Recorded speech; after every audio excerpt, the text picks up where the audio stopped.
There are many who are walking in darkness, struggling with despair, struggling with isolation, struggling with various kinds of hurts in their life, and they do not know where to find hope. There are many vendors out there trying to offer hope to people. I was with someone just this past week who had lost a loved one.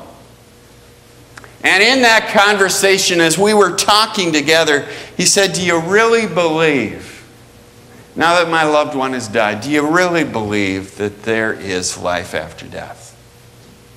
Because I've been tempted when I have been unable to sleep, and I've turned on the television, and there's this 800 number of this person on the other end with whom I can talk, who will be able to assist me in hooking up with my dead wife so that she can speak to me.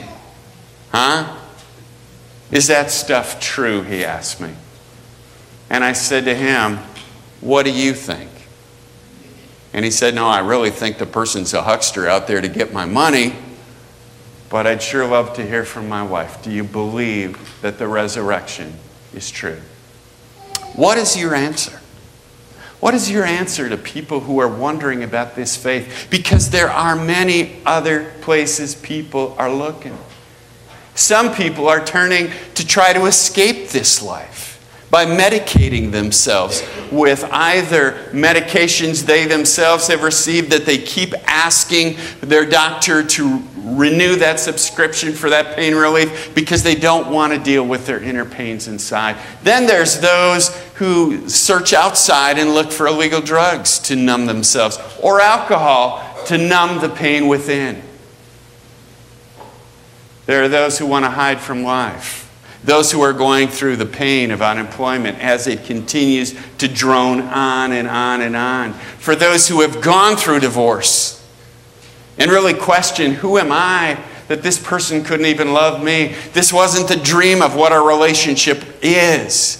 And in the midst of those struggles, when the curtain of darkness and despair comes down, where do people turn to hope? You see, it's in these circumstances, my friends, in your neighborhoods, in mine, in your relationships, in mine, in your workplace, in mine, where God sends us to bear the light of Christ Jesus, to be His light. It's being a visible community. Jesus goes on to say, it's like a city on a hill. It can't be hid.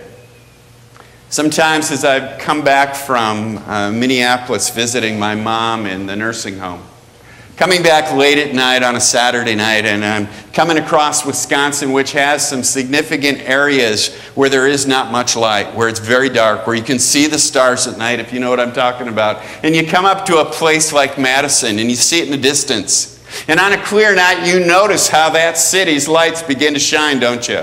All of a sudden, you look in the distance, and you can see that glow, because there is that lights that are shooting up. And that's what Christ is talking about. A city on a hill can't be hid. And in the same way, we are not to hide the light of Christ within. This past week, I'm pleased to tell you of a couple of stories, examples here where grace has been a city on a hill, where we've been a light. We talk about these examples many times, but this past week, I'll share two. One was on Wednesday when Big Band Dance took place, an example of which I don't often lift up. Big Band Dance. A lot of people who are a little older than me coming out to eat food, to listen to music, to get up and make some moves, and then sit down and rest and watch others make some moves. A time of socialization, a time of laughter, a time of eating and drinking and feeling cared about. And here's how grace has functioned like a city on a hill. We don't charge much. People really come for pennies to eat a good meal that's served up lovingly by volunteers who do this stuff, driving some distance, coming in the cold, welcoming people, most of whom are not a part of this grace community, but because of a vision and a commitment that everybody matters, no matter what our age is. That we should be able to have fun, to have something to look forward to. These volunteers who work long and hard, greet people, serve people as if they're kings and queens, play music that people enjoy listening to as they remember when this music used to be played in their life, and folks have fun. And I want to say that simply by those kinds of actions, for those volunteers and for the hospitality that is demonstrated, that's being a city on a hill. It's being the light of the world.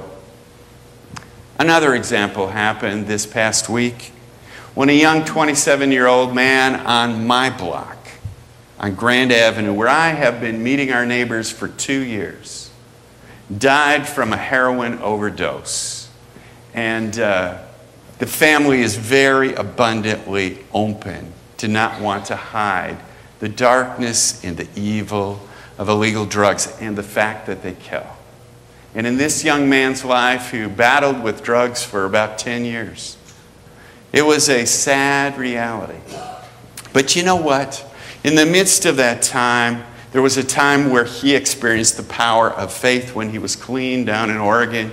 And a church embraced him, and he was involved in some of their programs together with other adults, sharing stories of life and sharing the gospel with kids in the community. And also serving up in the sound booth on Sunday mornings. But when the time came that he moved back in, more problems came back, and he fell back into his addictive ways. That, my friends, that addiction binds us and strips us of a future filled with hope. And Christ Jesus was demonstrated here at Grace very clearly, because the gospel of Christ is talking about giving away the faith, demonstrating the faith, the love of Christ Jesus in unconditional ways, demonstrating Jesus' love, not judgmentally, but unconditionally, and doing it in practical ways. So as family, as friends, as addicts, as young people, as those who have experienced a clean life from their addictive behaviors, came in to celebrate this young man's life, we had many volunteers here at Grace who welcomed, who greeted, who pointed the direction to the bathrooms, tried to help and assist people to express kindness and love to the family, as well as to cook food, serve food, clean up after it, and wait a long time as this family processed together.